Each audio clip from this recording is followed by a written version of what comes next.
მოგესალმებით ძირფასა ტელემაყურებლებო, ეს არის ტელეკომპანია PKTV-ის ჟურნალისტური გამოძიების საათი და აქვე მინდა მეორე რუბრიკას თქვა საზოგადოება და სამართალი, რადგან თემა, რომელზედაც თქვენ და პრობლემა, რომელზედაც თქვენ დღეს უნდა გესაუბროთ, ეს საზოგადოებისა და სამართლის საქმეა, მაგრამ პრობლემა, რომელზედაც ხმა უნდა ამოვიღოთ აუცილებლად და განგაში ზარების შემოგრად, ეს არის სწორედ ჟურნალისტური მოკვლევისა და გამოძიების თემა და მთლიანად საქართველოს პრობლემა არის.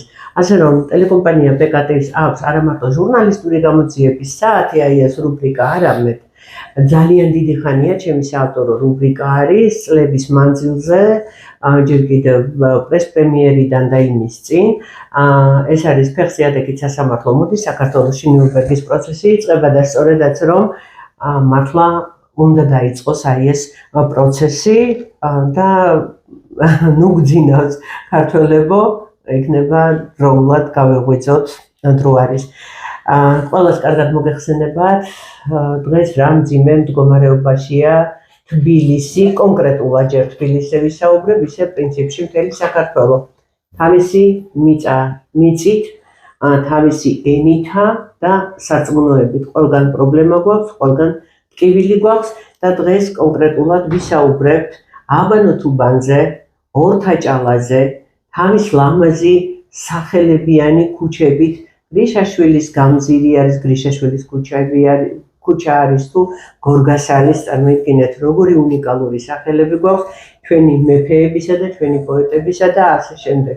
მაგრამ ახლა დიდი ხანია უკვე გარკვეული წლებია, თითქმის 6-7 წელია, რაც კონკრეტულად ვიცი მე, რომ გორგასლის ქუჩა და გრიშაშვილის ქუჩაც თუ არ ვწდები, არის ყოველ შემთხვევაში მერიამ ალბათ ჩემზე უკეთესად იცოდა, მე მომაწოდეს ეს ინფორმაცია, რომ აღარ იყო ქართული სახელწოდების, ანუ გრიშაშვილისა და გორგასლის ქუჩები ამ სახელწოდების. და დღეს ინფორმაციას, ახლა რომ სწავლობდი ამ თემას, კიდევ ერთხელ რომ ეცნობოდი ამ თემას, აღმოჩნდა, რომ გორგასლის ქუჩა გახდა იბრაჰიმ ისფაჰანლის ქუჩა. მე არ ვიცი რა დავუშავეთ ამისთანა ჩვენს მაშინდელ თუ დღევანდელ ხელისუფლებას, ისეთი, რომ ასეთი უნიკალური სახელწოდების ქუჩები გახდა სხვა რაღაც შეიძლება იმათვის ძალიან დიდი ფიგურის, მაგრამ ჩვენთვის არაფრის მთქმელი გვარსახელის ქუჩა. თუ აი იცით სანამ შემოვიდოდი ეთერში მე გამახსენდა ის რომ ჩვენ გვაქვს დიდი უფროსი ჯორჯ ბუშის გამზირი, იმხელა ტერიტორია, იმხელა გზატკეცილს ქვია ჯორჯ ბუშის გზატკეცილი ქუჩა. გვაქვს შავი ზღვის ქუჩა შეიცვალა, გახდა ლეხ კაჩინსკის ქუჩა. კონსტანტინე გამსახურდიას ქუჩა შეიცვალა, არის ისევ დაუბრუნდა ეგრეთ წოდებულ ძველ სახელს პეკინის გამზირი. ზვიად გამსახურდიას ქუჩა ბოლომდე ვერ წაშალეს უბრალოდ გამზირი და რაღაცა გარკვეული პატარა მცირეოდენი ნაწილი დარჩა ზვიად გამსახურდიას სახელობისა და კიდევ რომელი ერთი თქვა, ალბათ იმდენად ბევრი რაღაცა უცნაური დასახელების ქუჩები არის, რომ კი ისტორიულად აგერ რაც მე თავი მახსოვს, გვაქვს ტაშკენტის ქუჩა, კი ბატონო, რაზეა საუბარი, ყველაფერი კი ძალიან კარგია, მაგრამ ჩვენ იმდენი სახელოვანი ქართველი ყავს და ისეთი ლამაზი სახელწოდებების ქუჩები გქონდა თუნდაც ადრე, რომ შეიძლება მათი ან დაბრუნება, ან ყოველ შემთხვევაში ჩვენი ქართული გვარსახელების მინიჭება ქუჩებისათვის. ახლა კი პრობლემა, რომელზედაც უნდა გესაუბროთ, აქ არ არის მარტო ქუჩების სახელწოდებაზე, აბანო თუბანის თბილისის აბანო თუბანის ისტორია, მძიმე ისტორია, რომელიც დღეს ძალიან აქტიურად არის წარმოჩენილი და იქ ექსპროპრიაციის კუთხით, აი ამ გზით უნდა წაართვან ხალხს სახლები. მოდით კიდევ ერთხელ გავიხსენოთ, რა არის ეს ტერმინი ექსპროპრიაცია. იურიდიულად გავმარტოთ და შემდეგ შევუდგეთ უკვე გადაცემის თემას. მე ახლა პატარა ეს მონოლოგის უნდა აიტანოთ ახლა ჩემი მონოლოგი, იმიტომ რომ ვინც არ იცის ეს საკითხები, ეს დიდი პრობლემები, ალბათ გულდასმით უნდა შეისწავლოთ. რა არის ექსპროპრიაცია და ადეკვატურია თუ არა ის გორგასლის მეოთხე შესახვევის შემთხვევაში. ანუ კიდევ ერთხელ წუნდებით, რომ ჩვენ ძირითადი კონკრეტული საკითხი შეეხება კონკრეტული პრობლემა შეეხება თბილისში გორგასლის მეოთხე შესახვევს. საკანონმდებლო მაცნეში ვკითხულობთ, რომ ექსპროპრიაცია მიზნად ისახავს პირის ნების საწინააღმდეგოდ მესაკუთრისთვის იძულებით ქონების ჩამორთმევას. ეს ტერმინი უმეტესად აღნიშნავს საზოგადოებრივი სარგებლის საზოგადოებრივი საჭიროების მიზნით განხორციელებულ ექსპროპრიაციას. საკანონმდებლო მაცნის განმარტებით ექსპროპრიაცია ხორციელდება შემდეგი სამუშაოების წარმოების მიზნით: გზისა და მაგისტრალის გაყვანა მშენებლობისთვის, ეგრეთ წოდებული რკინიგზის ხაზების გაყვანისთვის, ნედლი ნავთობის, ბუნებრივი გაზისა და ნავთობპროდუქტების მილსადენების გაყვანისათვის, ელექტროენერგიის გადამცემი და გამანაწილებელი ხაზების მშენებლობისთვის, წყალმომარაგების, კანალიზაციისა და ატმოსფერული ნალექების კოლექტიური ხაზების გაყვანისთვის, სატელეფონო ხაზების კაბელების გაყვანისთვის და ასე შემდეგ. ძალიან ბევრი ჩამონათვალია, მაგრამ არც ერთ შემთხვევაში არ წერია ამ განმარტებაში ის, რომ ხალხის იძულებითი გაყვანა უნდა მოხდეს ხალხის ნების საწინააღმდეგოდ, მაშინ, როდესაც არც ერთი ამდაგვარი რაღაც არ კეთდება და რაც ჩამონათვალი არის, შეგიძლიათ შეხვიდეთ და ამოიკითხოთ ეს თუ ვინმეს ხელი მიგიწვდება თვითონ ამ კანონზე, ხო კარგი თუ არა და ინტერნეტში შეგიძლიათ თავისუფლად მოიძიოთ ამ ექსპროპრიაციის მუხლებთან დაკავშირებით, მიიღოთ ინფორმაცია. დღეს ჩვენ გადაცემაში სტუმრად ყავს ქალბატონი მარიკა იზორია პირველ ბლოკში. მოგესალმებით ქალბატონო მარიკა და წარმატებებს გისურვებთ, უფლის წყალობას. ქალბატონი მარიკა გახლავთ მხატვარ მონუმენტალისტი, რომელიც არის მაცხოვრებელი სწორედ გორგასლის მეოთხე შესახვევში, სახლი 3 და ალბათ ის მომენტი არის, რომ ქალბატონი მარიკა ელოდება, ალბათ უკვე მოგივიდათ, ხო, ეს ბრძანება, რომ თქვენ უნდა დატოვოთ იქ იძულებით, ხო? და ამაზე თქვენ ისაუბრებთ აუცილებლად. ანუ მე არ მინდა ახლა თქვენ ჩაგიბეჭდოთ გონებაში ის, რომ ეს არის ახლანდელი იბრაჰიმ ისფაჰანლის ქუჩა ნომერი 3. მე ამას ვიტყვი, იმიტომ რომ ოფიციალურად ახლა ასე არის, მაგრამ მოდით რაღაცნაირად ქართული შემართებით დავივიწყოთ, რომ ამას ქვია ახლა იბრაჰიმ ისფაჰანლი და ისევ გორგასლის ქუჩა ვუწოდოთ ჩვენ და მოვითხოვოთ, რომ გორგასლის ქუჩა დაუბრუნდეს, აი ეს სახელწოდება ამ ქუჩას. მეორე ბლოკში ჩვენ გვეყოლება ხელოვნებათმცოდნე მაია იზორია და ეს ორივე ქალბატონი ისაუბრებენ სწორედ აი ამ პრობლემასთან დაკავშირებით. ახლა მე უფრო დიდი მონოლოგი მქონდა მზად, მაგრამ ამაზე ალბათ უკეთესი არის, რომ ქალბატონ მარიკას მოусმინოთ. მარტო აი ამას ვიტყვი, ხო? 2 ჰექტარის ტერიტორიაზე მოშენებულ აზერბაიჯანის კულტურულ ცენტრში გარშემო მისამართების განადგურებით ყოვლად მიუღებელი ძველი თბილისისათვის შეუსაბამო მრავალსართულიანი საელჩოზე მეტად გაბარიტული შენობა ჩნდება.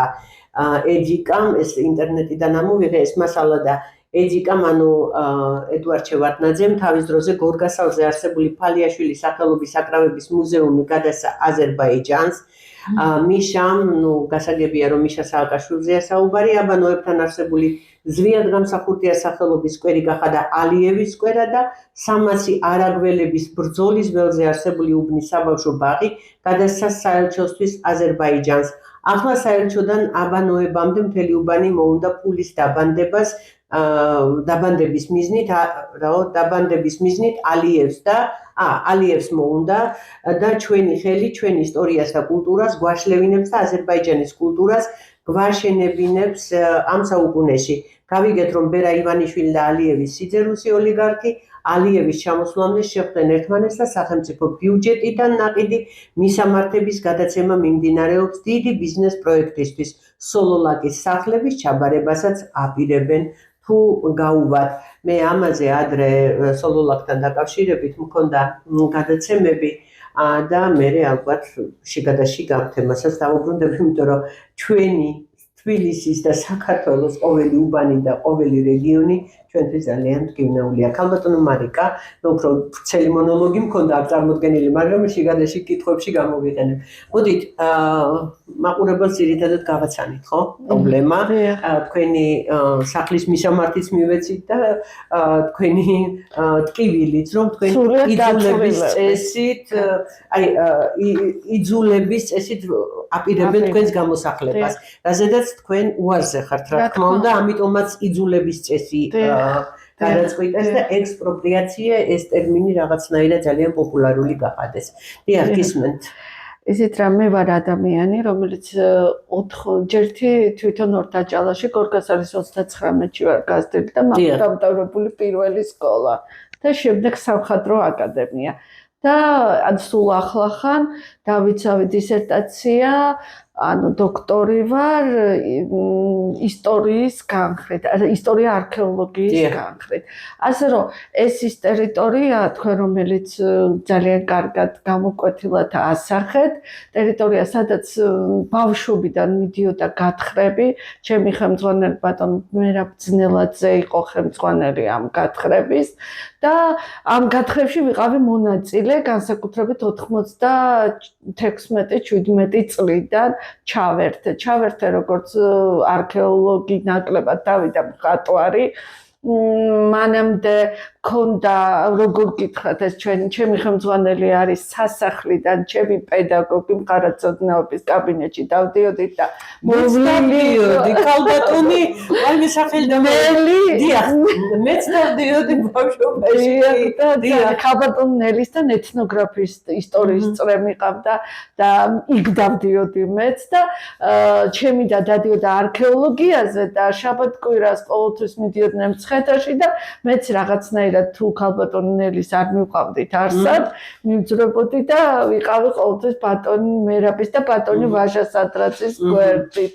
ისინი იყვნენ ჩემთვის ახლა ძალიან მეჩვენებოდა რომ დიდები იყვნენ, ბატონი მერაბის დაბადების დღე იყო და ხელახლა ვულოცავდა სასახლის ბავშვებმა გადავიხადეთ მისი და მივულოცეთ ერთობლივად და საერთოდ ძალიან ბედნიერი ბავშვობა მქონდა და დავდიოდით არა მარტო მცხეთაში და თბილისის შემოგარენში, არამედ გალავანი, რომელიც იქვეა ჩემ სახლთან, ის გალავანი სრულიად მქონდა შესწავლილი თავისი ისტორიით და თავისი არქეოლოგიური არტეფაქტებით და მერე გავდიოდით მთელ აი სეიდაბადს რო უწოდებ, ნარიყალა, რა თქმა უნდა და მთელი კალაუბანი, ლესელიძის მთელი აი მთლიანად თქვენ სადაც დადიხართ ეკლესიაში, ვიცოდით ზეპირად და ყოველი კუთხე, ყოველი აგური ჩვენთვის იყო ძალიან აკონტროლებული. აი ახლა მე მგონი რომ ამათ და ჩუმად ბავშვობა გაგახსენ. სულ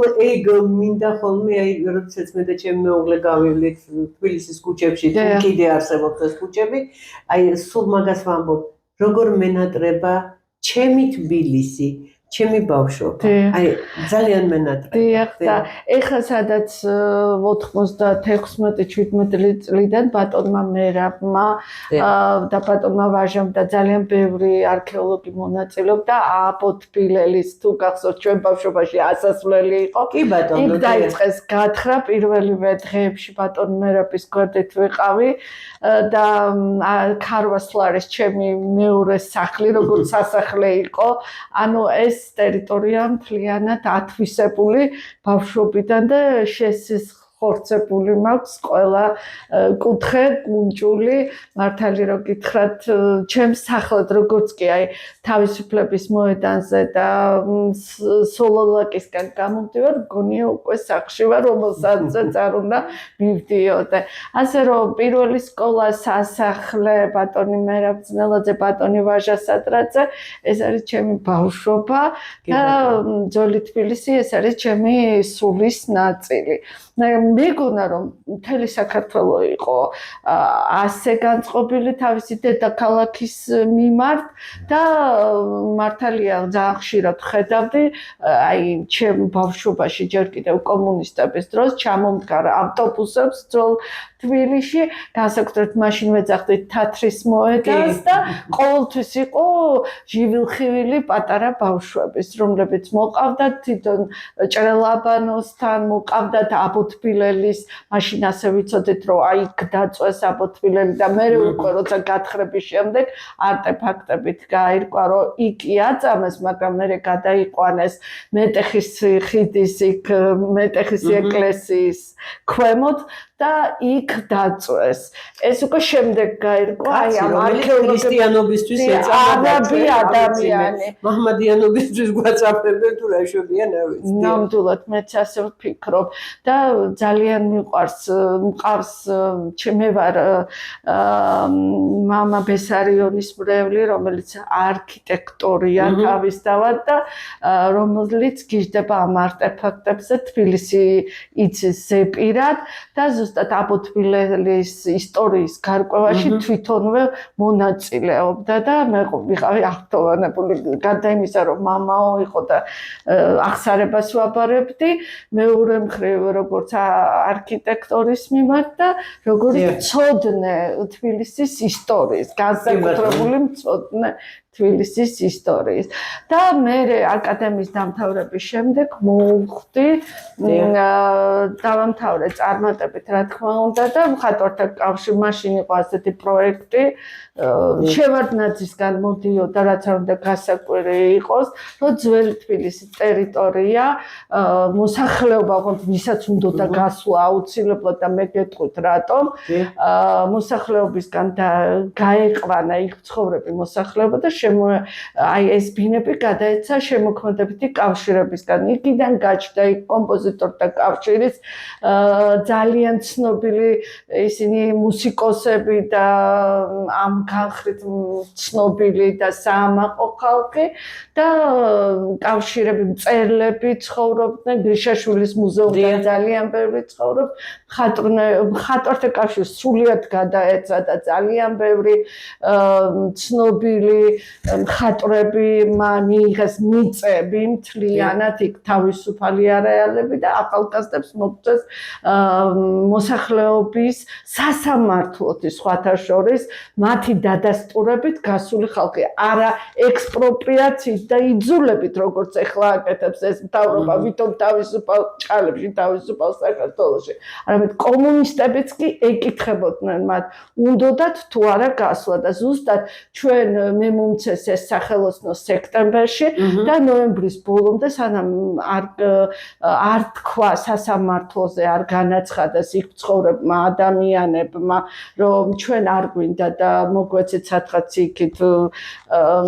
სადღაც იქით გადავიდნენ სადაც რომელი წელი და რომელი 1987-88 წლები იყო და მხოლოდ მე შევედი მე იმ სახელოსნოში სახელოსნოს რამდენიმე მისამართი მომცეს და ავირჩიე იქ ინჟინერი გამოყვა ხა მამა ჩემი ოჯახის წყალობით და ავირჩიეთ ყველაზე ისეთი მყარი სახლი ძველი თბილისის ულამაზესი იყო რომ შევედი ეხლა კიდე რაღაცა მეზობლმა ცოტა იმას ქნეს მოშენებები გააკეთეს ნუ ეხლა ყველა თავისებურად ცხოვრობს მაგრამ საერთოში ფონურს შენობად დარჩა და არის ულამაზესი სახლი წლების მანძილზე რამდენიმე ჯერ შეკეთებული და ეხლა სულ რაღაცა 1 წლის წინ ჩემი თხოვნით, ჩემი მიმართვით ვიყავი თავმჯდომარე, მიმართვით გამგეობამ და საკრებულოში ჩვენმა საკრებულოს წარმომადგენლებმა bis თანხმობით მოხდა ჩვენი სახლის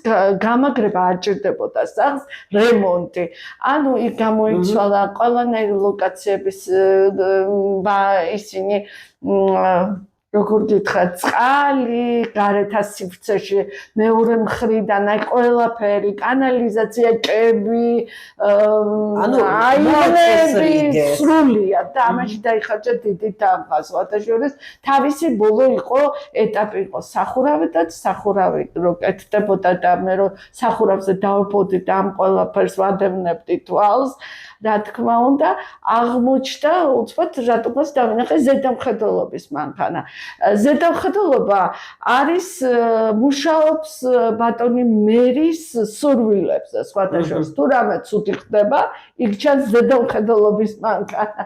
და იმ წუთში მივხვდი რომ რაღაცას ამზადებდნენ. მეორე დღეს უკვე გამოჩნდა ზედამხედველობის სახეც კი ვიცი ადამიანის. და მოდით დავაკონკრეტოთ აი დრო ეს ხდება 2025 წლის ბოლოში დაახლოებით გამოჩნდნენ მარტში სხვათა შორის 24 წლიდან მოდიოდა იქ სხვადასხვა ჯგუფი და მე გამოჩნდა აი ამ რომ დავინახე ეს ზედამხედველობა შემდეგ რაღაცა გაურკვეველი შეპესა რომელიც შექმნა კალაძე ეკონომისტ ის მინისტრთან ერთად ეკონომიკის და ჯგუფი გამოჩნდა რომელიც საბრივიშვილთან ერთად და მას მოყვას სამხარაულის ლაბორატორია თუ რასაც ეძახიან არქიტექტორთა ჯგუფი ბჭყალებში ყველა გადაღებული მაქვს და შემიძლია მოწოდება მინიჭებაში რომლებიც შედიოდნენ რატომღაც ჩემდა გასაკვირვად ამ მოსახლეობის დაბნეული მოსახლეობის ოჯახებში და იმ წუთშივე ვიცოდი იმიტომ რომ მე მონუმენტალისტი ვარ არქიტექტორებთან მუშაობ და ზუსტად ვიცი სამხარაულის მინუსები რაც აქ წლების მანძილზე ყოველ შემთხვევაში თუ რამეს ვერ არკვევდა მოგმართავდნენ კერძო ექსპერტებს და ერთ-ერთი ექსპერტი გეოლოგებთან ერთად ვარ მე კერამიკაზე საერთოდ გაგებაში არ არიან და ამიტომ ჩემთვის ბევრჯერ მოუმართავ გეოლოგებთან ერთად. ანუ გეოლოგებისთვის მოუმართავ და მათ მე ჩაუშვათ როგორც სპეციალისტი. და რომ დავინახე სამხარული მწისში მივხვდი რა ხდებოდა, ნუ იქ მიხდიოდა მოსახლეობა კიდე რატომღაც რა იფიქრეს არ ვიცი, მე კი გავარკვია და აუხსენი და არ შემოუშვი ჩემს სივრცეში, საერთოდ არ შემომიშვია არც ერთი სამხარაულის წარმომადგენელი და ვუთხარი ალბათ თითოეული გამიხსენებს, რომ ეს იყო მათი მხრიდან რაღაცა ცუდის მომზადება. ანუ მე შეექმნა სიტუაცია. ანუ ის შედიოდნენ მოსახლეობაში, რომელთაც აზომილი აქვს და იუსტიციის დამტკიცებული, იქ ზედმეტად, იქ რო შეგაკ არქიტექტურული ნახაზი, არავინ არ გიმტკიცებს თუ ის არ არის შეთანხმებული კიდე არქიტექტორთა ჯგუფთან. ხო და ნუ რაში მე ვთხარი მე ამ ნახაზ აი რაშია მდგომარეობა და რატო მივაქცია ამას ყურადღება იუსტიციის სახლის წარმომადგენელი არა იუსტიციის სახთან შეთანხმებით ეს ლევან სამხარაულის რაღაც ლაბორატორია რომელიც ვითომ სასამართლოს ჭყალებში ეხმარება და ექსპერტიზას უწევს რომ შედის ბინაში ზომავს აი როგორ გითხრათ ძველებურად კომუნისტურად ანუ ძალიან ბევრ რაღაცას უზუსტებას აკეთებს თვითონ ფარჩი და მე საბოლოო დასკვნაში რა თქმა უნდა ეს აუცილებელი არ არის მაგას ეძახიან აი რაღაცას რჩევით მომენტს იქ აღმოჩნდება რომ ამ მოსახლეობას არ უმტკიცებენ მე სხვას წინა მხარესთან მეტრია სანიტარულ ნორმას რომელიც თვითონ მოსახლეს თუ წინა აქვს აივანი მისია ეს კი საზოგადოებრივ კუთვნილებას წარმოადგენს მაგრამ ხვალდასაკ მათ შეუძლია თუ მოსახლეობა დაეთანხმება რა თქმა უნდა მათი იყოს ეს და ნუ რაღაცა დეტალებს რომელიც ვითომ გამორჩა სამხარაულს და ასე შემდეგ შემდეგ მოხდა ის რომ მე თვითონ მივედი ეს ყველაფერი რომ დამთავრდა გამგეობა დამპირდა რომ გარეთა სივრცესაც შეაკეთებდა რა თქმა უნდა, ანუ შეაკეთებდა რაც შეელესავდა, გაალამაზებდა, რაც დარჩა ჩვენ სახლს და იმედი მაქვს რომ მაინც გააკეთებენ, მივახცევთ. მაგრამ გააჩნია ვისთვის? გააჩნია და აღმოჩნდა რომ აი ეს სამხარაულის ჩემი მასე რა ქვია დაწერილ განცხადებაზე მოვიდნენ და აღმოჩნდა რომ ჩემი სახლი არის პირველი მეორე კატეგორია და ესენი ამ ხრივ ამ სახლს ვერ დაანგრევდნენ იქ მოსული ხალხი აი ეს შეპესე ვერ დაანგრევდნენ და ვერაფრით ვერ მეორე კატეგორიაც ლოკალურადაა რამდენიმე ადგილზე რომელიც საიდანაც ჩამოდიოდა იმიდან სახურავიდან წყალი და მაგის შეკეთება ძალიან მარტივია შელესვით და კედლები არ არის ერთმანეთთან დაშორ ანუ პირველი კატეგორია ნამდვილადაა და მეორე რამდენიმე ადგილას და ამასაც შეგვიკვეთებდა ასეთი იმედი მქონდა გამგეობა. ანუ ეს არის ფონური შენობა, თბილისური შენობა, რომელიც არის სრულიად შემორჩენილი და მეზობლებს ერთ-ერთი მეზობელია მეხუთე თაობის ცხოვრები და აზერბაიჯანელი, რომელსაც სახში აქვს ესეთი რუსები რომ შემოვიდნენ მაშინ ჩვენ ძველ თბილისში კადრში ხედავს აი ამ გორგასლის მესამე 4 ნომრის მესამე სახლის აი ამ ეზოს სურათებს და თვითონ იმ სახლებს რა უნიკალური შენობაა. და აი ჩვენი შესასვლელში თავიდან რუსების შემოწმის შემდეგ რამდენიმე ადგილას აი ესეთ მიაკრეს წელი რა რომელიც წლის სახლი იყო 1931 წლის ცნობაც გვაქვს და ეს ძალიან მნიშვნელოვანია 1800 მაპატიეთ რუსეთის შემოსვლის დროს როდესაც მამიკვეჯა იმიტომ რომ 15-35 წლების საბუთები გვაქვს. ეს ის პერიოდია რუსეთი შემოსვლის შემდეგ იწყებს ოდნავ გაფართოებას, ცვლილებას არ იწყებს, რა თქმა უნდა, და იწყებს უბრალოდ იმას, ქუჩების გაფართოებას და ნიშნულების გაკეთებას. ზუსტად ამ იმასია, ასახვებში იყო პირველი სასამართლო, პირველი სასწავლებელი, ერთ-ერთი ეკლესიაც იდგა და აბანოები, რომელიც უკვე მე-17 საუკუნიდან იქ არსებობდა როსტომ მეფის აბანოების მოყვარული იყო როსტომ მეფე, პატარა იქ თავისი იმითი ეკლესიით ერთკარიანი ეკლესიასაც აკეთებდა, ეს ალბათ მეუღლის დასანახავად ძალიან საინტერესო ისტორია ჰქონდა როსტომ მეფეს. და აი ზუსტად ის როსტომ მეფის აბანო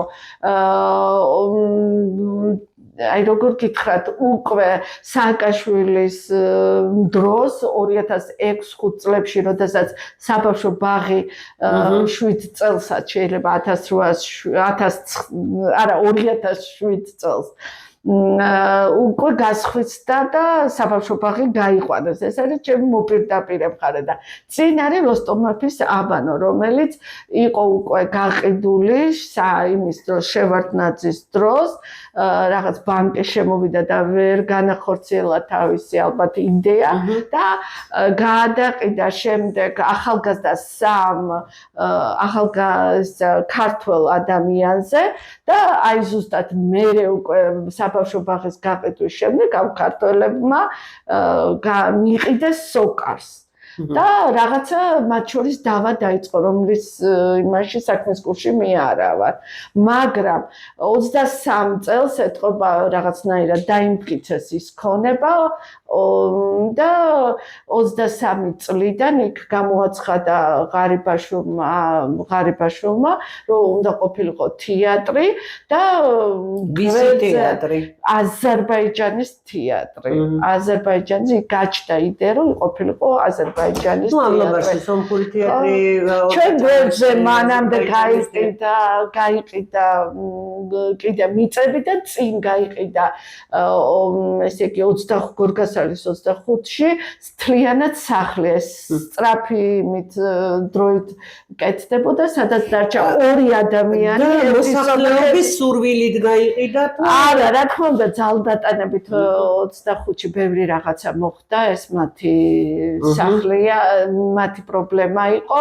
იქ ბოლოს ჰქონდა ებრაელებს რაღაცა რესტორანი გაკეთებული და ის რესტორანიც გაიყიდა და შემდეგ მიადგნენ ამ სომეხ ადამიანს თბილისელს თვითონ ძალიან წყლის რო სომეხს ვიძახე იმიტომ რომ თბილისელ ადამიანს და ორი მოსახლე დაარჩა თქვენ გოჰარ გასპარიანზე საუბრობთ არა გოჰარ გასპარიანი არის უკვე ჩემი სახლი ჩემი სახლია რომელიც ჩემს ზემოთ არის ხო აი 25 გორგასალის 25-ზე მე მგონი არა მაქვს ესეთი ცნობები მაგრამ ყოველშემთხვევაში ეხლა ცხოვრობ არიელ გუსეინო ის არის ჩემი ეზოს მცხოვრები ესენი უკვე ჩემი ეზოს მცხოვრებლები არიან ანუ ჩვენ ეზოში ცხოვრობდა როგორ გითხრათ 24 ოჯახი 24 ოჯახი, ну, ზოგიერთ ოჯახს ორ-ორი ოთახი ქონდა ნაყიდი.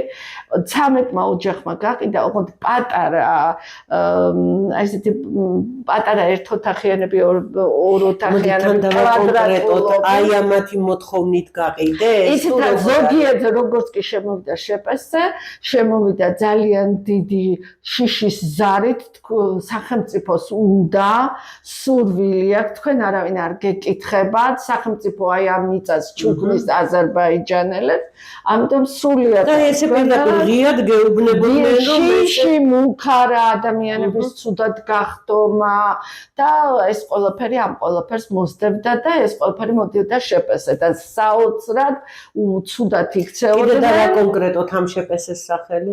შეპესეს სახელი ზეპირად არ ვიცი და ამიტომ შეპესე აქ არის აქტივების მართვისა და განვითარების კომპანია. ვიღაც ირაკლი მუკნიაშვილი რომელიც ყველაზე სადისტურად იქცეოდა და ყველაზე ცუდ ადამიანად იხატებოდა იქ ურჩხული მოდის ვარის ნებართვით მოვიკითხავ ამას სწორედ აი ამ ირაკლი მუკნიაშვილის მიმართვა არის მოქალაქე გოჰარ გასპარიანთან მე აზერბაიჯანულ სახელს არ ვკითხულობ ქუჩისას ვამბობ გორგასლის მეოთხე შესახვევი ხო ბატონო გოჰარ გაცნობებთ რომ შეპესე აქტივების მართვისა და განვითარების კომპანია შემდგომში კომპანია წარმოადგენს სახელმწიფოს მიერ 100%-იანი წილობრივი მონაწილეობით დაფუძნებულ საწარმოს, რომელიც საკუთარ უფლებამოსილების ფარგლებში უზრუნველყოფს სახელმწიფოს მიერ პრიორიტეტულად მიჩნეული ინტერესების მართვას. სწორედ აღნიშნულის ფარგლებში სახელმწიფო და საზოგადოებრივი მნიშვნელობის ინფრასტრუქტურის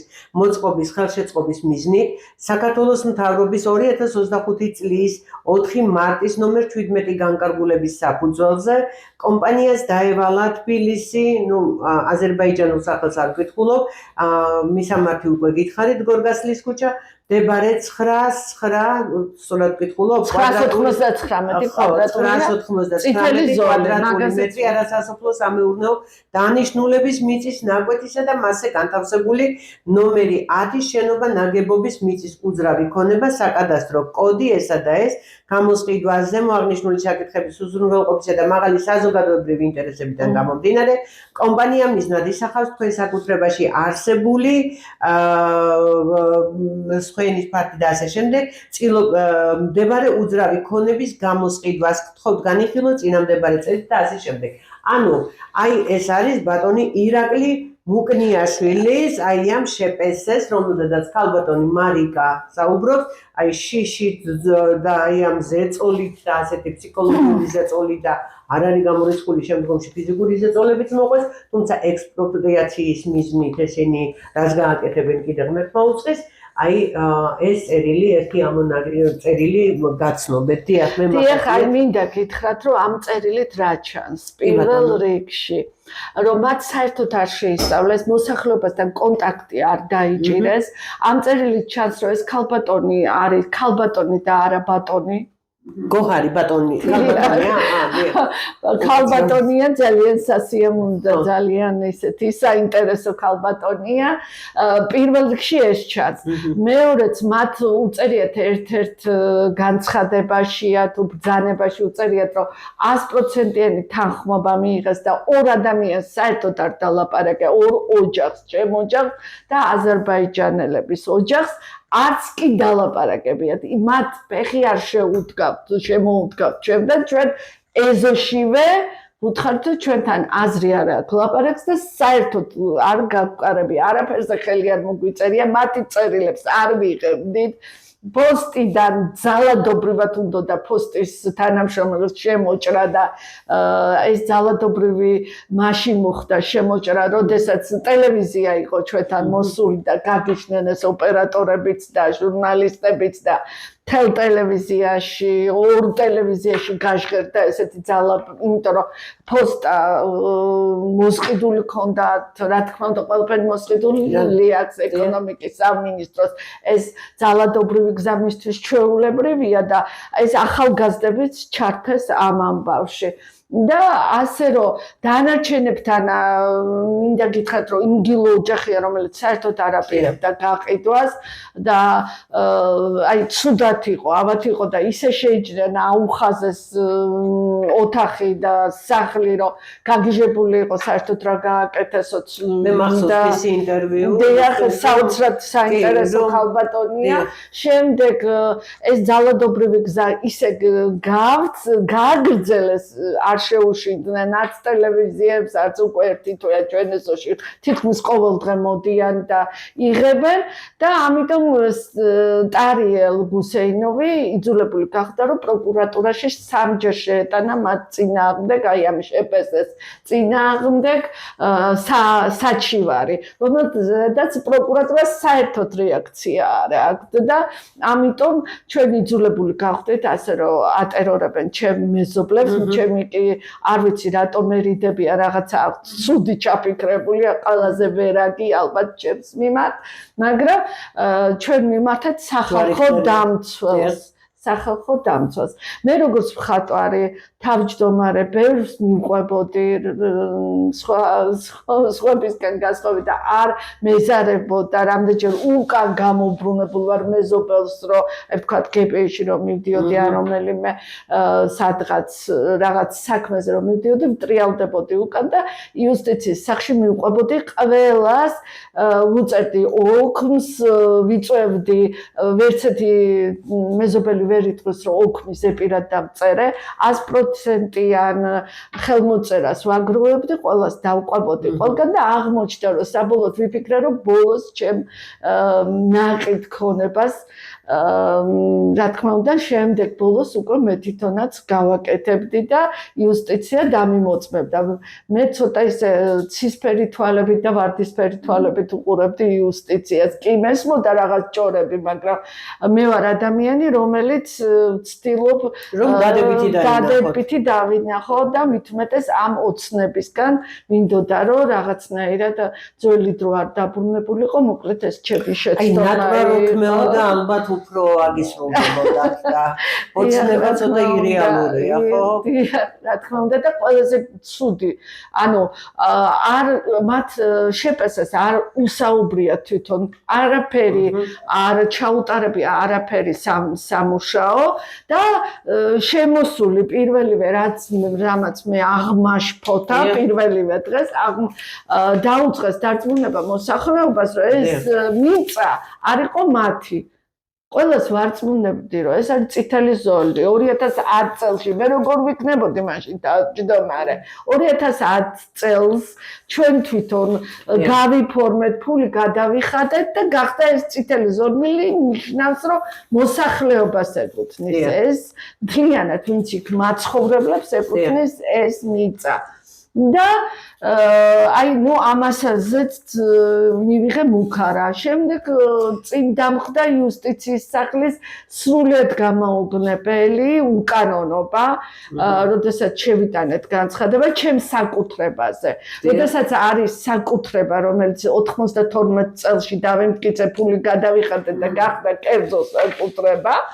მასზე არავის დამოწმება არ არის საჭირო. უბრალოდ აკეთებ ახალ ნახას, რომელიც არ გამოდის ზოლიდან, შენი სახლის ზოლიდან და ადასტურებს ჩვეულებრივად.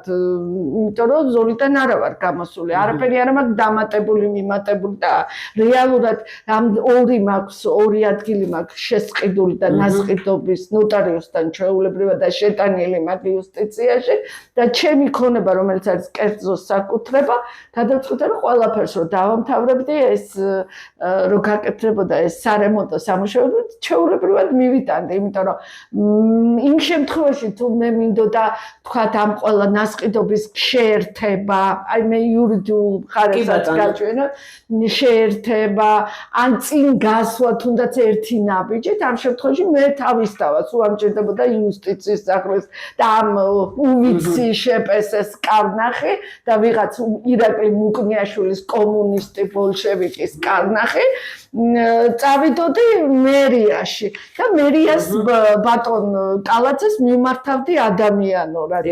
რადგანაც ჩემ სივრცეში არაფერს არ ვამატებდი ყველას უნდა და არ მინდოდა ფონური სახის დანგრევა და მინდოდა რომ იგივე შენარჩუნებით ყოფილიყო ეს სახლი რამდენიმე და ეს სეიდაბადის ტერიტორია ყოფილიყო ისეთი როგორიც ჩვენ წინაპრებს ყოველ შემთხვევაში მე-19 საუკუნიდან ყველას ახსოვს და ჩანაწერებიც ან ნახატებიც ან გრაფიკული ნახატები პირველი ფოტოებიც არის გადაღებული და აი რაღაცნაირად ვცდილობდი რომ ამ ეზოს თავის სახე არ დაკარგოდა. ამის გამო არ ვფიქრობდი კვადრატულობის მომატებაზე. ჩემი სახლი არის სახლი და ერთი სახლი არის ნახევრად სახელოსნო, ყველაფრის საბუთი მაქვს, ფანჯრების გაკეთების საბუთი, ანუ მე ნაბიჯს არ ვდგავდი საბუთის გარეშე. ამიტომ 87 წლიდან ტექბიუროში დავს ჩემი ყველა საბუთი და რო უთხარი ტექბიუროს ვერ გაახვიჯერდი სახლშიც მაქვს დაბეჭდილი და დადასტურებული როგორ მივიღე ეს სახლი სახელოსნო და მე არსებობს არქივები, ყველა არქივს ხო არ გადაწვავენ.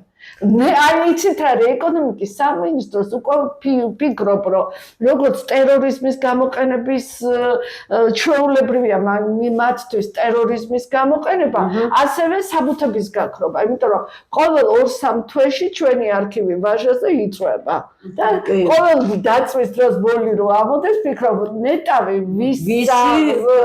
ვის ანადგურებენ რომელ ადამიანს ისტორია დაიწყო და მithumetes ეხლა იგივე რაც ჩემთან ხდება ექსპროპრიაცია თქვენ ძალიან კარგად ილაპარაკეთ და ეხლა ზედმეტია ჩემი იქ ჩართულობა მაქვს საქმეში ფანტასტიკურად განმარტეთ ანუ მე არავინ არაფერს არ მეკითხება საზოგადოება მათთვის ბჭყალებში რატომღაც ფიქრობს რომ საზოგადოება ესეთ მე არა ვარ ჩვეულებრივი ადამიანი და წლების მანძილზე ვემსახურები როგორც თბილისს ისე მყავს მოსწავლეები რომლითაც ყველათი ვამაყობ და ვარ აქტიური პედაგოგი გერმანული სკოლიდან რომელიც ძალიან მიყვარს ბატონ მიშა მინდაძიდან რომ დავიწყე დიოგენე არც ერთი გამომცემლობა არ გამომიტოვებია და ილიაუში აი როდესაც ბატონ გიგი თევზაძესთან ერთად დავიწყე მიმართულება მონუმენტური მიმართულება რაზეც ჯერ პირველად გია ბუღაძემ თქვა უარი და ეს ყველაფერი გადავიტანეთ ილიაუში და თლიანად ჩემი პროგრამა პროექტი შევიტანე ილიაუში და გავზარდე მე მგონი ბევრი მონუმენტალისტი ძალიან ვამაყობ ბავშვებო თქვენით და ასე რომ საზოგადო დღესაც მაქვს ძალიან მემკვიდრეობას ვემსახურები და მაქვს მიმართულებები რაც რამდენიმე ადამიანმა ვიცით ყოველ შემთხვევაში წაიშალა რაღაცა კვალი იცით პროფესიებზე იძულე 90-იანი წლების გამო მაქვს ისეთი სერიოზული სახელოსნო რამდენიმე ღუმელით და სახანძროსთან თანამშრომლობ და ანუ ყველა მიმართულებით რაც მე სანიტარულ ნორმებს ვიცავ და ვცდილობ რომ ხალხს ვემსახურო და იქ ვისი საზოგადოებრივი აზრია ვთქვათ რომ აზერბაიჯანის ეს რა ქვია კულტურა განვითაროთ მე არ მესმის ვარ ვითარებთ ბატონო აკადემიაში თავს აზერბაიჯანელები ილიაუშიც მყავდა ძალიან ბევრი მაგრამ ნუ ახლა რა ვიცი ქალბატონო ჩვენთან ეხათ აი ძალიან გიბა რომ სხვა ერის აი ახლა თქვენ სომეხი ადამიანია ვიზეთ ქალბატონი უმშვენიერესი ქალბატონია მე ხოდის მოვიდე ბატონი ბატონი ინგილოები არიან ჩემ გვერდით, ძალიან მეყვარს ინგილოები, ფერეიდნელები, ლაზები. რომელიც ორჯონიკიძემ უკვე განაწეს აზერბაიჯანის მხარეს და დროშაც კი მოპარეს ჩვენ ეზოში, დროშის ამბავიც უკვე ცნობილია, აღარ მოუყვები და დანარჩენი ვართ ქართველები და აზერბაიჯანელი აი ყოველ დღე მეკითხება, აბა კარგად უნდა იყო რომ ჩემი სახლი არ დავკარგო. უკვე ასე ველაპარაკებით ერთმანეთს და ერთმანეთს რაღაცნაირად სულს ვუბერავთ ასე და მთელი მეზობლები 10-ვე. ხო, მინდოდა მეთქვა რომ ეკონომიკის მინისტრი საოცრად გაუნათლებელია, იმიტომ რომ თავის ძალიან დიდი ასოებით მინდა დავწერო, ისე ქართულს დიდი ასოები არ ჭირდება. მოდი ლამაზი ასოებით მინდა დავწერო, რომ ქალბატონო, ეს არ არის იტალიური სახლის ტიპის უბანი და არასოდეს თბილისის ტერიტორიაზე არ ყოფილა არც ერთი ერის უბანი. თბილისელი ნიშნავს უკვე სხვადასხვა ეროვნებას და რაღაცას კომპილაციას, ასე და გაერთიანებას. და თბილისელი არის მთელი საქართველოს კი არა, კავკასიის გული. რა თქმა უნდა, ერთი მაინტერესებს ჩვენი პირველი ბლოგი დასასრულს უახლოვდება, მეორე ბლოგში ხელოვნებათმცოდნე ქალბატონი მაია უნდა შემოგვიერთდეს სიზორია და ის ისაუბრებს იურიდიულ საკითხებზე კონკრეტულად და იმაზე თუ რა პრობლემებს ხვდება იუსტიციის სახლში დოკუმენტების გამოთხოვასთან დაკავშირებით. დანარჩენზე ქალბატონი მაია ისაუბრებს. მე უბრალოდ ქალბატონ მარიკას მინდა დავუსვა ასეთი შეკითხვა. კარგით, აი მოიყვანეს ბულდოზერი და დაანგრიეს იქაურობა, ჯვარი ფწერია. მოიყვანეს აი ეს გაწმინდეს იქაურობა და აზერბაიჯანს გადასცეს აი ესეთი მიართვეს სინით ეს ამხელა ჰექტარი მიწები თბილისისა, ქართველებისა. თქვენ რას გეუბნებიან, სად დაგასახლებთო? თუ საერთოდ არ აინტერესებთ წაყვართ. იცით რა, მე ადამიანი ვარ, რომელსაც არა, უბრალოდ იმათი ნათქვამი მაინტერესებს, რას გთავაზებენ სანაცვლოდ. მათ ჩემთან არ ულაპარაკიათ, იმიტომ რომ მე იმ აი ვისაც ელაპარაკნენ. ვისაც ელაპარაკენ, ჯერ ჩემ თავზე ვიტყვი. კი ბატონო. იმ წუთში მივხვდი რა ჯგუფი, რა ტიპის ჯგუფი მოვიდა.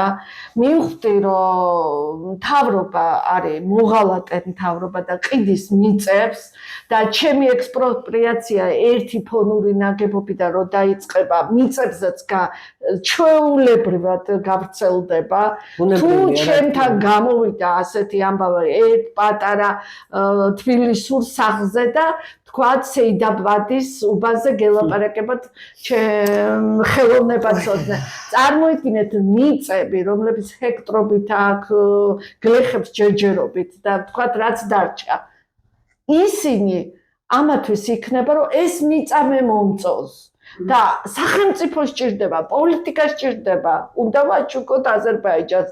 იქ უნდა აჩუქონ სასოფლო. აი მაგაზე ილაპარაკებს რა თქმა უნდა და იქ რუსეთს, იქ რა ვიცი, რა ვთქვა, კიდე ვინ არის ჩვენს გარშემო, თურქე. ძალიან ბევრი. არა, ჩვენთან ვინ არის, აი იმასაც ვეღარ ჩამოთვლით იმდენი არიან და ჩვენს გარშემო უკვე ასე რომ მე ვარ მაგალითი რომ ჯერ იმიტომ რომ ისტორია შევინარჩუნო და ჩვენ სასახლის ახალგაზრდები ვართ მე და თქვენ ჯერ კიდე და ძალიან გამიხარდა ეხლა მე ძალიან გამიხარდა იმიტომ რომ ეს მხარეთმცოდნეობის აი ეს განყოფილება ძალიან აქტიურად მუშაობდნენ და ფიქრობ რომ ეს ჩვენ ვართ მაგალითები და თუ მყარად არ დავდგებით და ჩვენ მომავალ თაობას არ შეუნარჩუნებთ ის რაც ჩვენ უკვე დანგრეული ვნახეთ და ძალიან ბევრი ადამიანია ფულის გულისთვის რომ იყიდება არქიტექტორიც რაც თქმა უნდა ჩემი პროფესიის ხალხიც და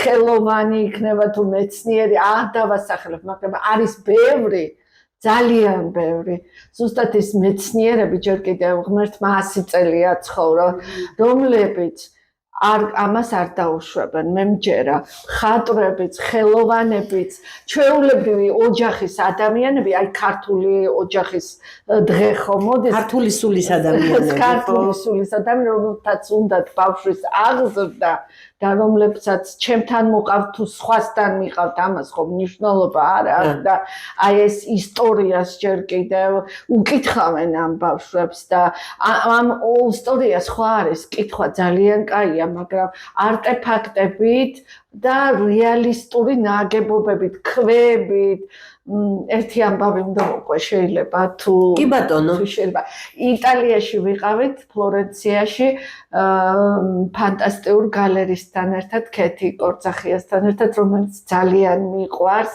და ერთ-ერთი სეირნობის დროს ნუ ძალიან ბევრ ადამიანს შევხვდით უნივერსიტეტებშიც ვიარეთ გალერისტებთან თვითონაც დიდი სიამოვნებით ხვდებოდნენ და არქიტექტორთა ჯგუფს შევხვდით სრულიად შემთხვევით ეს იყო ერთი ლამაზი საღამო რომელმაც აგვიხსნა რომ თქვენ ქართველებმა არიცით რესტავრაცია, არიცით ძველი სიყვარული. მარტო სუფრასთანო, პირადად მე გამოვცადეო. აი, იცით როგორ გქითხე, იმიტომ გეარგეუნებით რომ მე თქვენი მტერი ვარო, პირიქით გიждდებიო თქვენზე მეტადო. მიყვარს საქართველო. ძალიან საინტერესო ადამიანი იყო, ჩვენზე ხნობანი და იცით როგორ ლაპარაკობთ, აი თვალები აუცრემლიანდა და ტუჩები აუთრთოლდა და მე და ქეთინო ვიყავით, აი სრულიად გაგიჟებულები და მეორე დღეს ჩამოვიდა ჩვენ გამოფენაზე ფლორენციაში და აი ძალიან ყოველდღიურად როცა ვხედავ რომელიმე სახლის დანგრევას ან ისტორიული არტეფაქტის განადგურებას სულ მახსენდება ის იტალიელი ეთყობა ძალიან ცნობილი ადამიანი, იმიტომ რომ ბევრი ფეხზე უდგებოდა ხელს ართმევდა. ის იყო ერთი საღამო სრულიად უცხო ადამიანთან გავტარებული დრო, რომელიც აღმოჩნდა ის არქიტექტორ რესტავრატორი და ხშირად ნამყოფი საქართველოში. აი ესეთი სევდიანი ისტორია მოგიხსენებთ და მინდა რომ ჩვენ ახალგაზრდებს მივმართო აი ჩვენ როგორც სასახლის მკვიდრები, სასახლის მოსწავლეები და აღზრდილები ხალხო გიყვარდეთ ისტორია საფუძვლის გარეშე თქვენ ცხოვრებას ვერავინ ვერ ააშენებთ სადაც არ უნდა წაყვიდეთ იმიტომ რომ ისტორია არის თქვენი დნმ ფუძე და მარტო სიმღერა და ცეკვათა გიждები ნინო სუხიშვილზე პატივისცემია მის მიმართ კერამიკოსია სხვათა შორის და ერთად ბევრჯერ ყოფილვართ გამოფენაზე მონაწილე ვინა ძალიან მიყვარს მაგრამ იცოდეთ ახალგაზრდებო თქვენი არტეფაქტებით ისტორიით და სიყვარულით თქვენი დედაქალაქის ვერ იბედნიერებთ, რაც უნდა ბევრი ფული მიიღოთ. ფული არაფერი არ არის იმასთან შედარებით, რაც ჩვენმა წინაპრებმა დაგვიტოვეს. დამერწმუნეთ ეს ასეა. აბსოლუტურად სულით ხორცამდე შემძრა ქალბატონი მარიკას აი ამ ბოლო მონოლოგმა, აი ამ ეპიზოდმა. ასე მეგონა რომ თითქოს აი აქ აღარ ვიყავი, სადღაც ჩემს თბილისში ვიყავი და მართლა გული მეწვება, გამახსენდა ძალიან ბევრი რამ. რა დაიწვა, რა გადაშენდა, რა დაინგრა. გამახსენდა მე სოლოლაკელი ვარ. ვარანცოველ სოლოლაკელი, ჩემი უბნები და ოქროს უბნელი კიდევებია ჩემით.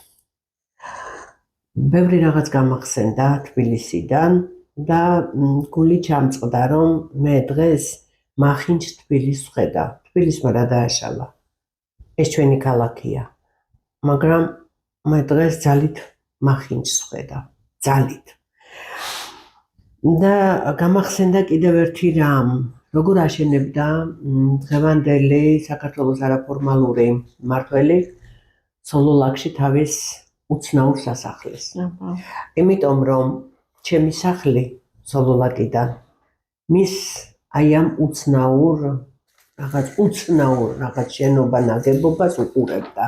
აი ესე ჩვენ კარის მეზობლები ვიყავი, უბრალოდ მე ცოტა დაბლა ის თავზე.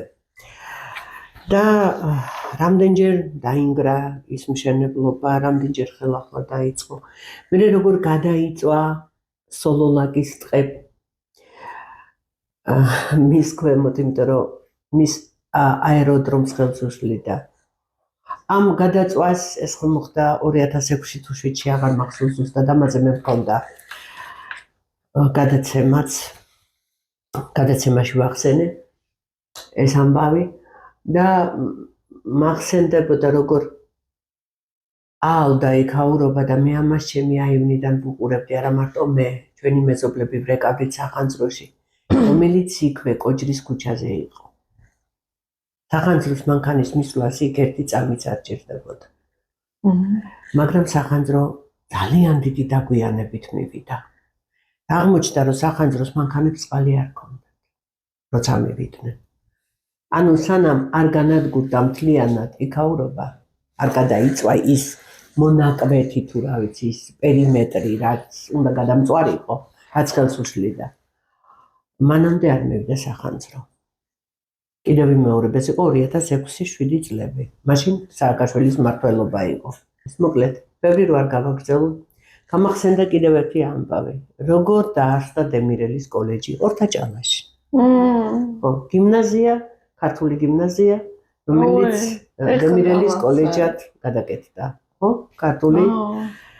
და ბავშვებს დილა იწყებოდა ამაზეც მქონდა მე ძალიან ბევრი მასალები მაქვს მე ამ საკითხებთან დაკავშირებით და მე ალბათ ამების სკირდან ამოღებულ მასალებში აუცილებლად მე დავიკითხავ ეს ბეჭდური მედიით მქონდა და აუცილებლად დავაბრუნებ ამ მასალას სადაც ბავშვებს ყურანით ასწავლიდნენ ანუ ყურანით იწყებოდა დილა მეცადინეობა რა სკოლაში. ამაზე მთელი ამბები მქონდა, კაცეშვილმა არ ამება მხარი.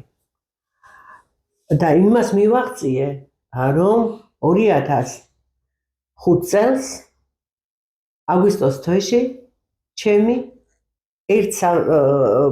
ხუთივე სამსახური დაარბიეს, დაანგრიეს და მე საერთოდ 9 წელიწადი აბსოლუტურად ფეხი მომაკვეთინეს ჟურნალისტიკიდან, იმიტომ რომ მე არ დავემორჩილე იმათ კანონებს და არ გავხდი იმათი ყურმოჭრილი მონა, იმიტომ რომ მაღალ თანამდებობებს და ძალიან დიდ ფულს თავაზობდნენ ეს თქვენ ზეპირად იცით და უბრალოდ ეხლა გამახსენდა ეს ყველაფერი.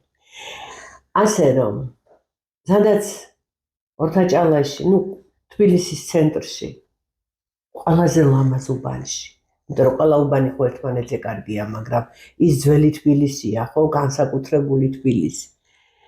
აი იქ ყურანით იწყებდნენ, სადაც აზერბაიჯანს შევარდნაძემ კარი გაუღო მთლიანად და შემოუშვა აქ გაზსადენიც და ჩვენ ლენტები გვაჭრევინა და არიქა ტაში ვუკარით და მერე სადაც ეს მიწები, ქართული მიწები მიყიდეს სხვადასხვა ქვეყნის კომპანიებს და ნავთობმა ამოხეთქა და საქართველოს მიწები დაიწამლა.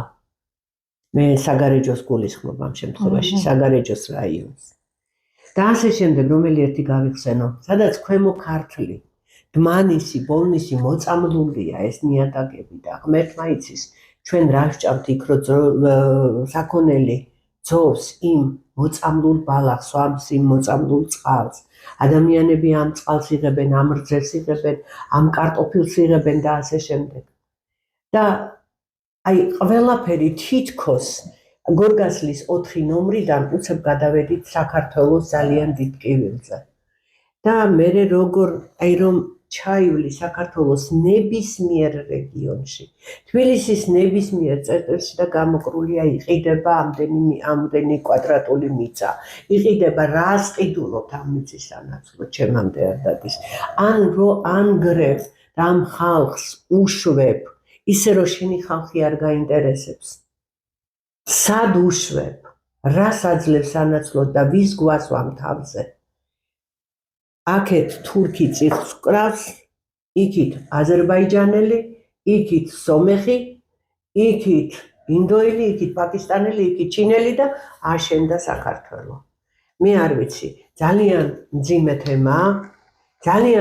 თემაა, მე რა ვქნა პოზიტიურ ტალღაზე ამ წუთას ვერ ვასრულებ ამ პირველ ბლოგს, იმიტომ რომ ჩვენ თუ არ დავინახეთ ის ტკივილი, რასაც მარტო გორგასლის ქუჩის მაცხოვრებლები კი არა, მთელი საქართველო, მთელი ქართველიერი უნდა განვიცდიდეთ, მანამდე არაფერი არ გვეშველება.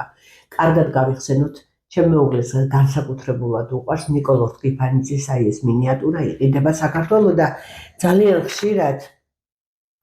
ხშირად კი არა, ყოველდღიურად პეკატივის ეთერში თითქმის ყველა გადაცემის წინ არის წამძღვარებულად აი ეს მინიატურა იყიდება საქართველოს. და მაგრამ იქვე ვამთავრებ თუმცა პოზიტიურად მგზავრის წერილებს. იმიტომ რომ ჩვენ სანამ არ ვისწავლით, რომ ჩვენივე თავი ჩვენადვე უნდა გვეყუდნოდეს, მანამდე არაფერი არ გვეშველება. ასე რომ და მაინც პირველი ბლოკის დასასრულს სანამ ქალბატონ მარიკას დავემშვიდობები და სანამ ქალბატონ მაიას შემოვიყვან ეთერში, მინდა ამონარიდი, რომელიც მე ჩამიგდეს Facebook-ში, იმისათვის რომ გავცნობოდი კარგად აი ამ პრობლემას, ამოგიკითხავთ ეზოს ბინადრები, ანუ საუბარია გორგასლის მეოთხე ჩიხზე. ეზოს ბინადრები ძველი თბილისური უბნების დანგრევის გადაწყვეტილებას მიმდინარე წლის 6 აპრილს, მაშინ თბილისში, ანუ 2026 წლის 6 აპრილს ხდებოდა თბილისში აზერბაიჯანის პრეზიდენტის ილჰამ ალიევის ვიზიტსაც უკავშირებენ. მათი ნაწილი შიშობს, რომ მთავრობა მხოლოდ გორგასლის მეოთხე შესახვევით არ შემოიფარგლება და საქართველოს აზერბაიჯანის მეგობრობის გაღრმავებას სხვა ტერიტორიებით შეეწირება. ეზოს მაცხოვრებლები აცხადებენ, რომ ნანგრევებში დარჩებიან და ტერიტორიას არავის დაუთმობენ, მადლობა თქვენ. აი ამ განაცხადისთვის, რომ ნანგრევებში დავრჩები, მაგრამ ტერიტორიას არ დავთმობ. გაიხარეთ ქალბატონო მარიკა, მე თქვენთან ერთად ვარ. ჩვენი ტელეკომპანია PKTV თქვენს გვერდით იგულეთ და ჩვენ ერთად გადავწყვეტოთ ეს პრობლემა და აქვე მინდა ძველი თბილისის, აი მთლიანად ძველი თბილისის მოსახლეობას უთხრათ, სანამ ახალ თბილისამდე გადმოვალ. იცოდეთ, რომ ძველი თბილისის თითქმის ყველა უბანი ამ საფრთხის ქვეშ ძალიან მალე დადგება, თუ უკვე არ ადგას. და ერთად შეგახსენებთ, რომელიც ასევე გამახსენდა ქალბატონი მარიკას მონოლოგის მომენტში, რომ ამაღლების, ანუ ყოფილი დავითაშვილის ქუჩა სოლოლაკში. ერთი მხარე, როგორც მომაწოდეს მე ინფორმაცია, ამას წლების წინანდელი ინფორმაციას გეუბნები და ამაზე მე დავიწყე ყვირილი, მაგრამ ვინ მოგისმინა. ბიძინა ივანიშვილს ჰქონდა ნაყიდი, მეორე მხარე პატარკაციშვილს, მანამდე რჩეულიშვილს ჰქონდა. ნუ რჩეულიშვილი აღარ არის ცოცხლებში, პატარკაციშვილიც აღარ არის ცოცხლებში, ესე იგი აღმოჩნდა, რომ ჯერ მარტო ამაღლების ქუჩაზე მაქვს საუბარი, გადაეცა სინით ქვეყნის არაფორმალურ მმართველს. ასეა თუ ისე, საქართველოს უნდა გუშველოთ. დიდი მადლობა ქალბატონო მარიკა. დიდი მადლობა. რამე გაქვთ დასამატებელი, დავამატოთ და შემდეგ მეორე ბლოკში იურიდიულ საკითხებზე ქალბატონი მაია შემოგვიერთდა. ძალიან დიდი მადლობა. ყურადღებას. დაგველოდეთ რეკლამის შემდეგ ჩვენ კვლავ ეთერში ვიქნებით და ჩვენი ეთერის სტუმარი იქნება, როგორც გითხარით, ქალბატონი მაია იზორია, რომელიც გახლავთ ხელოვნებათმცოდნე და ის იურიდიულ საკითხებზე გვესაუბრება.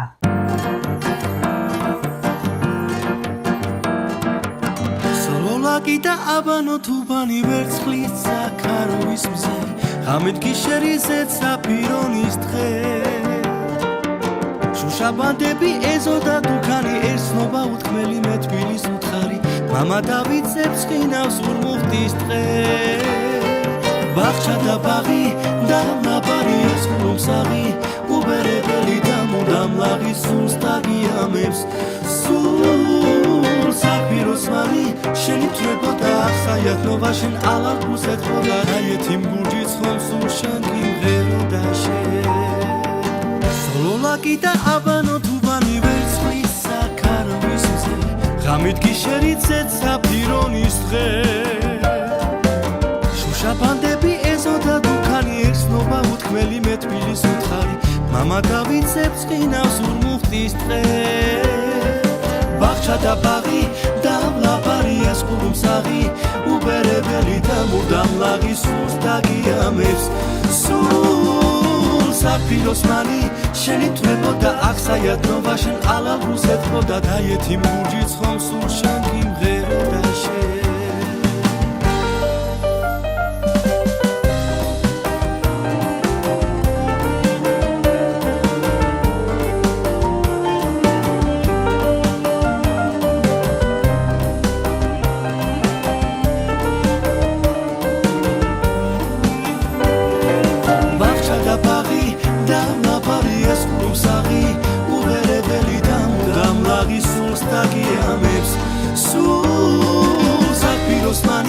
შენი თვებოდა ახსაიათნობა შენ ალალრუს ეთმოდა და ეთიმ გურჯი ცხომ სულ შენ გიმღეროდა შენ ბავშა და ბაღი და ნაბარი ეს გულსაღი უბერებელი და მუდამ ლაღი სულს დაგიამებს სულ საფიროს მანი შენი თვებოდა ახსაიათნობა შენ ალალრუს ეთმოდა და ეთიმ გურჯი ცხომ სულ შენ გიმღეროდა შენ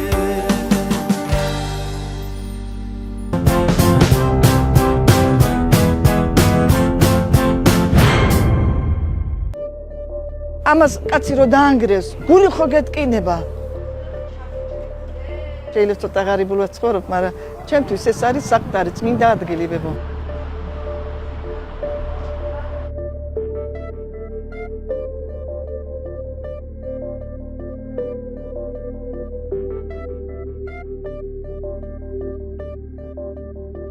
ილო 40 წელი აქ ცხოვრობ. რატომ უნდა გავყიდო? მე იმიტომ კი არ მომწეს, მე ბინა გავყიდო. იმ შემთხვევაში გავყიდი თუ მე ჭირდება რამეში ღმერთო ყველას ჯანმრთელობა ყველაფერი თუ იმის კულტურის ცენტრი უნდა ჩვენ ეს კულტურის ცენტრი არ არის როგორ ვიცოცხლო მე ხომ მთავრობას ფულს არ ავთხოვ მე არაფერს არ ავთხოვ მთავრობას ჩემ თავს მე თვითონ ვინახავ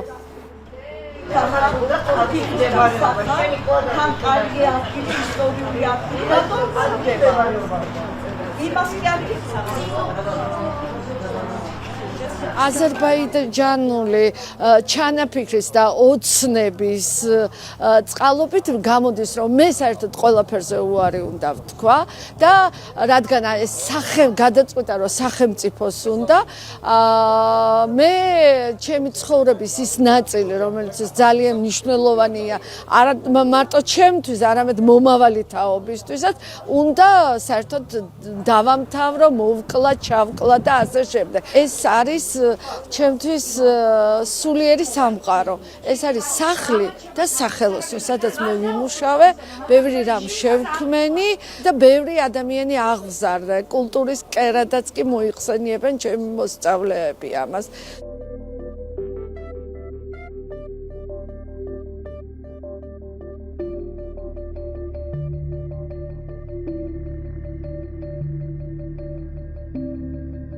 კვლევა გავაკეთე ამ უბნის გამგეობის თხოვნის სხვათა შორის გამგეობა მთხოვა რომ გამიკეთებია ეს კვლევა აღმოჩნდა რომ ვახუშტი ბაგრატიონის რუკიდან მოყოლებული თითქმის ყველა ძველი თბილისის რუკაზე ეს აბანო იყო მითითებული როგორც ცივი აბანო. სამეფო აბანოსაც ეძახს, იმიტომ რომ გადმოცემით ვიცი რომ როსტომ მეფეს უყვარდა ძალიან ამ აბანოში მოსვლა და რაც შეეხება ჩვენ სახლს, რომელიც არის ორსართულიანი თბილისური სახლი, ეს მუდმივად ფიქსირდება ყველა ძველი თბილისის რუკაზე, აბსოლუტურად და მე დავაკვირდი პროცესს, როგორ ხდება ამ სახლის ჩამოყალიბება, გეგმარების თვალსაზრისით, რომ ჯერ იყო ესეთი ჰორიზონტალური ფრთა, მერე გახდა გეს ფორმის ფრთა, მერე გახდა რუსული პეს ფორმის ფრთა. აზერბაიჯანს ძალიან მოსწონდა ეს ტერიტორია. პროექტი, რომელიც აღწერილია ამ დოკუმენტაციაში, ხო? ეს არის აბსოლუტურად მიუღებელი და დაუშვებელი, მე ვფიქრობ, მთელი საქართველო უნდა ადგეს ფეხზე. იმიტომ რომ ეს არის გაბარიტიანი შენობა, რომელიც ქვაზე არ ტოვებს საერთოდ ამ უბანში.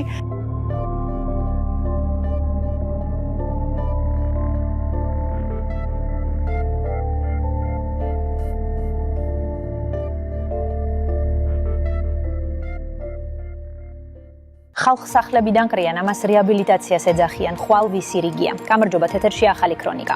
ქუჩები ბულდოზორებით გადათხარეს, ბორდიურები მოხსნეს და სახლებს საძირკვლიდან აგურები გამოაცალეს. ეს ხდება ძველი თბილისის იმ უბნებში, სადაც სახლები კულტურული მემკვიდრეობის ზონაშია.